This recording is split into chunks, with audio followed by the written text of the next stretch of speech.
पुस्तक का नाम गायत्री महाविज्ञान प्रथम भाग। लेखक युग ऋषि वेदमूर्ति तपोनिष्ठ पंडित श्री राम शर्मा आचार्य। ऑडियो 11। शीर्षक है क्या स्त्रियों को वेद का अधिकार नहीं। गायत्री मंत्र का स्त्रियों को अधिकार है या नहीं, यह कोई स्वतंत्र प्रश्न नहीं है। अलग से कहीं ऐसा विधि निषेध नहीं कि स्त्रियां गायत्री जपें या ना जपें। यह प्रश्न इसलिए उठता है, यह कहा जाता है कि स्त्रियों को वेद का अधिकार नहीं। चूंकि गायत्री भी वेद मंत्र है, इसलिए अन्य मंत्रों की भांति उसे उच्चारण का भी अधिकार नहीं होना चाहिए। स्त्रियों को वेदाधिकार का ना होने का निषेध वेदों में नहीं है। वेदों में तो ऐसे कितने ही मंत्र हैं जो स्त्रियों द्वारा उच्चारण होते हैं। उन मंत्रों में स्त्रीलिंग की क्रियाएं हैं जिनसे स्पष्ट हो जाता है कि स्त्रियों द्वारा ही प्रयोग होने के लिए हैं। देखिए, उदसौ सूर्योगाद उदयम मामको भग अहम तद्विद्वलापतिम मभ्य साक्षी विशासहि अहम केतुरहम मूर्धाः मुग्रा विवाचनी ममेदनु क्रतुम पतिः सेनाया उपाचरेत् मम पुत्रा शत्रुहणोऽथो मे दुहिता विराट उताहमस्मि संजया पत्यौ मे श्लोक उत्तमः। अर्थात सूर्योदय के साथ मेरा सौभाग्य बढ़े, मैं पतिदेव को प्राप्त करूं, विरोधियों को पराजित करने वाली और सहनशील बनूं, मैं वेद से तेजस्विनी प्रभावशाली वक्ता बनूं, पतिदेव मेरी इच्छा ज्ञान व कर्म के अनुकूल कार्य करें, मेरे पुत्र भीतरी व बाहरी शत्रुओं को नष्ट करें, मेरी पुत्री अपने सद्गुणों के कारण प्रकाशवती हो, मैं अपने कार्यों से पतिदेव के उज्जवल यश को गाऊं। त्रयंबकम यजामहे सुगंधिम पतिवेदनम उर्वारुकमिव बंधनात् इदौ मोक्षीयमामुतः। अर्थात हम कुमारियां उत्तम पतियों को प्राप्त कराने वाले परमात्मा का स्मरण करती हुई यज्ञ करती हैं, जो हमें इस पितृकुल से छुड़ा दे किंतु पति कुल से कभी वियोग ना कराएं। आशासाना सोमनसम प्रजाम सौभाग्यम रय्यम पत्युर अनुव्रता भूत्रा सन्नः रस्वामृतायकम। वधु कहती है कि मैं यज्ञादि शुभ अनुष्ठानों के लिए शुभ वस्त्र पहनती हूँ, सौभाग्य आनंद धन तथा संतान की कामना करती हुई मैं सदा प्रसन्न रहूंगी। वेदो असि वित्तिरसि वेद से त्वा वेदो में विंद विदेय घृतवंतम कुलायिनम रायस्पोषम सहस्त्रिणम वेदोद्वाजम ददातु मे वेदो वीरम ददातु मे। आप वेद हैं, सर्वश्रेष्ठ गुणों और ऐश्वर्य को प्राप्त कराने वाले, ज्ञान लाभ के लिए आपको भली प्रकार प्राप्त करूं। वेद मुझे तेजस्वी, कुल को उत्तम बनाने वाला, ऐश्वर्य को बढ़ाने वाला ज्ञान दें। वेद मुझे वीर श्रेष्ठ संतान दें। विवाह के समय वर वधु दोनों सम्मिलित रूप से मंत्र उच्चारण करते हैं। समञ्जन्तु विश्वे देवाः समापो हृदयानि नौ समं मातरिश्वासं धाता समुद्देष्ट्री दधातु नौ। अर्थात सब विद्वान लोग यह जान लें कि हम दोनों के हृदय जल की तरह परस्पर प्रेम पूर्वक मिले रहेंगे। विश्व नियंता परमात्मा तथा विदुषी देवियां हम दोनों के प्रेम को स्थिर बनाने में सहायता कर। स्त्री के मुख से वेद मंत्रों के उच्चारण के लिए असंख्यों प्रमाण भरे पड़े हैं। शतपथ ब्राह्मण में यजुर्वेद के मंत्र त्वष्ट्र मंतस्त्वा में सपेम, इस मंत्र को पत्नी द्वारा उच्चारण करने का विधान है। शतपथ में स्त्रियों द्वारा यजुर्वेद के मंत्रों के उच्चारण का आदेश है। तैत्तिरीय संहिता सुप्रजस्त्वाम्बयम् आदि मंत्रों को स्त्री द्वारा बुलवाने का आदेश है। आश्वालायन ग्रहम सूत्र पाणी ग्रहण आदि गृह्यम में भी इसी प्रकार यजमान की अनुपस्थिति में उसकी पत्नी, पुत्र अथवा कन्या को यज्ञ करने का आदेश है। काठक गृह सूत्र में स्त्रियों के लिए वेदाध्ययन, मंत्रोच्चारण एवं वैदिक कर्मकांड करने का प्रतिपादन है। लौगाक्षी गृह सूत्र की 25वीं कंडिका में भी ऐसे प्रमाण मौजूद हैं। पारस्कर गृह सूत्र के अनुसार विवाह के समय कन्या लाजा होम के मंत्रों को स्वयं पढ़ती है। सूर्य दर्शन के समय भी वह यजुर्वेद के मंत्र तत्चक्षुर्देवहितम को स्वयं ही उच्चारण करती है। विवाह के समय समंजन करते समय वर वधू दोनों साथ साथ अथेनौ समंजयतः इस ऋग्वेद के मंत्र को पढ़ते हैं। तांडय ब्राह्मण में युद्ध में स्त्रियों को वीणा लेकर सामवेद के मंत्रों का गान करने का आदेश है तथा स्त्रियों के कलश उठाकर वेद मंत्रों का गान करते हुए परिक्रमा करने का विधान है। ऐत्रेय में कुमारी गंधर्व ग्रहिता का उपाख्यान है, जिसमें कन्या के यज्ञ एवं वेदाधिकार का स्पष्टीकरण हुआ है। कात्यायन श्रौत सूत्र आदि में ऐसे स्पष्ट आदेश हैं कि अमुक वेद मंत्रों का उच्चारण स्त्री करे।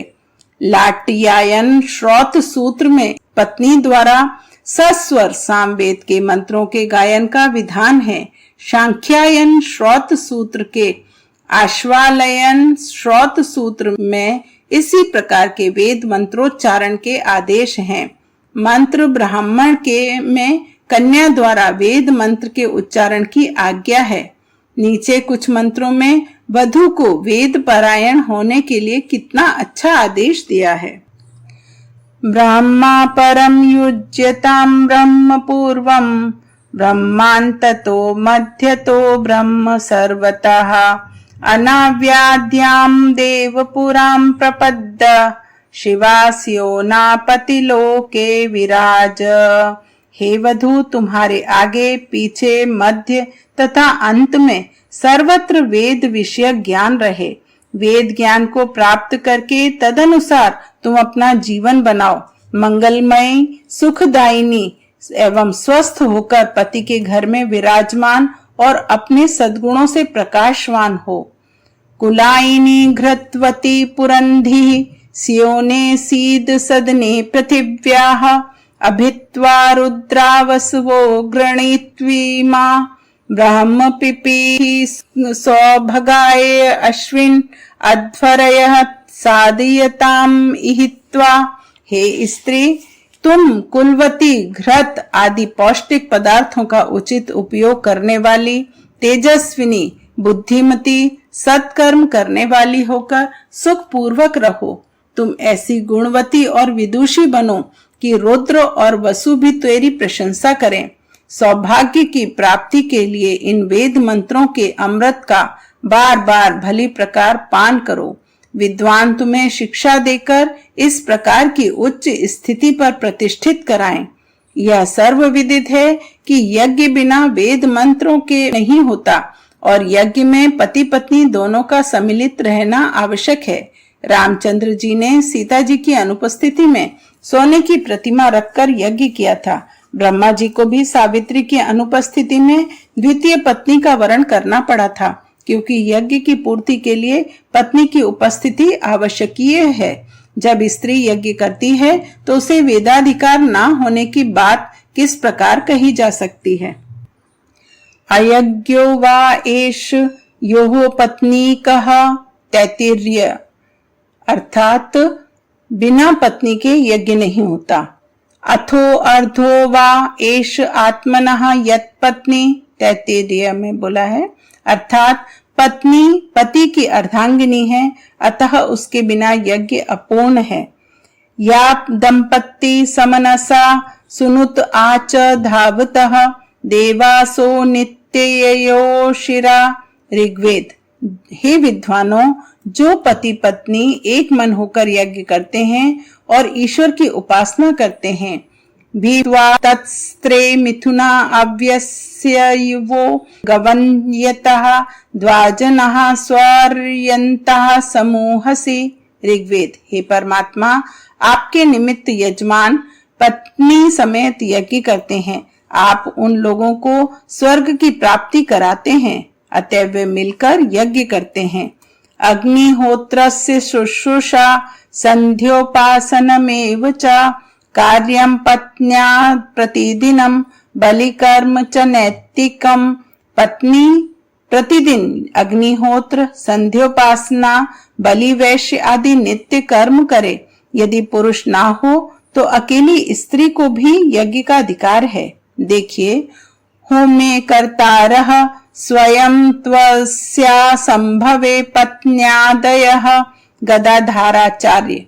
होम करने में पहले स्वयं यजमान का स्थान है, वह ना हो तो पत्नी, पुत्र आदि करें। पत्नी कुमारः पुत्री च शिष्यो वापि यथाक्रमं पूर्वपूर्वस्य चाभेव विदध्यातु उत्तरोत्तरः। यजमानः प्रधानः स्यात्, पत्नी पुत्रश्च कन्यका, ऋत्विक शिष्यो गुरुर्भ्राता, भागिनेय सुतापतिः। उपर्युक्त दोनों श्लोकों का भावार्थ यह है कि यजमान हवन के समय किसी कारण से उपस्थित ना हो सके तो उसकी पत्नी, पुत्र, कन्या, शिष्य, गुरु, भाई आदि कर लें। आहुरपि उत्तम स्त्रीणाम अधिकारम तु वैदिके यथोर्वशी यमी चैव शच्याद्याश्च तथा पराः। श्रेष्ठ स्त्रियों को वेद का अध्ययन तथा वैदिक कर्मकांड करने का वैसा ही अधिकार है जैसे कि उर्वशी, यमी, शची आदि ऋषिकाओं को प्राप्त था। अग्निहोत्रस्य शुश्रूषा संध्योपासनमेव च। इस श्लोक में यज्ञोपवीत एवं संध्योपासना का प्रत्यक्ष विधान है। या स्त्री भर्त्रा वियुक्तामपि स्वा आचरैः संयुता शुभा सा च मंत्रान् प्रगृह्णातु सभर्तृः तदनुज्ञया।